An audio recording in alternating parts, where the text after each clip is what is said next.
Kas veido cilvēku? Šūnas.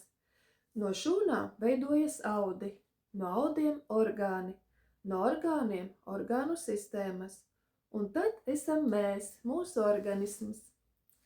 Un tieši šūna nosaka, kā jūtas viss organisms, bet mēs par veselību sākam domāt tikai tad, kad sāpes jau ir orgānos un to sistēmās. Katru dienu organismā dzimst un iet bojā 330 miljardi šūnu. Ķermenis nepārtraukti atjaunojas. Kuņģis līdz 5 dienām, plaušas līdz 3 nedēļām, aknas līdz 6 nedēļām, asinis līdz 4 mēnešiem, kauli līdz 1 gadam. Bet kāpēc tad mēs novecojam, nogurstam un slimojam? Jo šūna atjaunojas tik labi, cik laba ir vide, kurā tā dzīvo.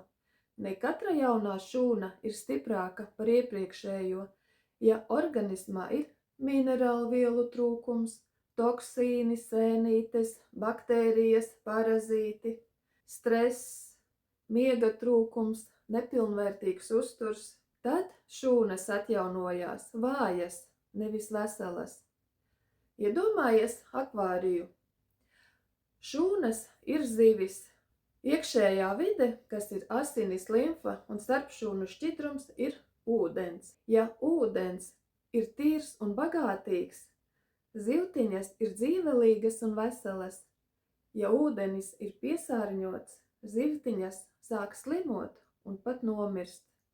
Tieši tāpat strādā arī mūsu ķermenis. Šūnas kvalitāti nosaka 1. ūdens un minerālvielas, jo aptuveni 70% ķermeņa ir ūdens. Tāpēc svarīgi ir tā kvalitāte un daudzums. Ja trūkst minerālvielu, šūnas tās ņem no rezervēm, no kauliem, no audiem, un tas ar laiku vājina visas sistēmas. 2. attīrīšanās. Cik efektīvi organisms izvada lieko? Mūsdienu slodze ir pārāk liela un izvadceļi ir pārslogoti. Tāpēc ar gadiem rodas nogurums, smagums, ādas problēmas, galvas sāpes, gremošanas traucējumi, liekais svars, locītavu sāpītes un tā tālāk. Tas nozīmē, ka ķermenis signalizē, ka vide šūnai ir piesārņota. 3. pilnvērtīgs uzturs. Olbaltumvielas, taukskābes, vitamīni, minerālvielas, kuras tikai ar mūsdienīgajiem produktiem ir ļoti grūti uzņemt. 4.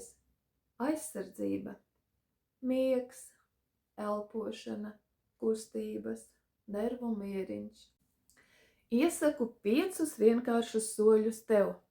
Sakārto ūdens režīmu plus minerālvielas, atbalsta izvadorgānus, aknas, zarnas, limfu, iedod šūnai pilnvērtīgu uzturu, normalizē miegu un stresu un kusties, jo veselība sākas ar vidi, kurā dzīvo tavas šūnas.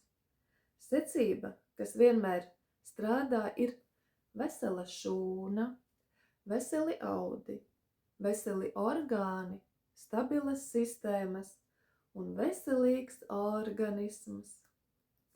Un labā ziņa, ka šo vidi var ietekmēt katru dienu. Ja šis tevi interesēja, raksti šūna, un es ar tevi sazināšos.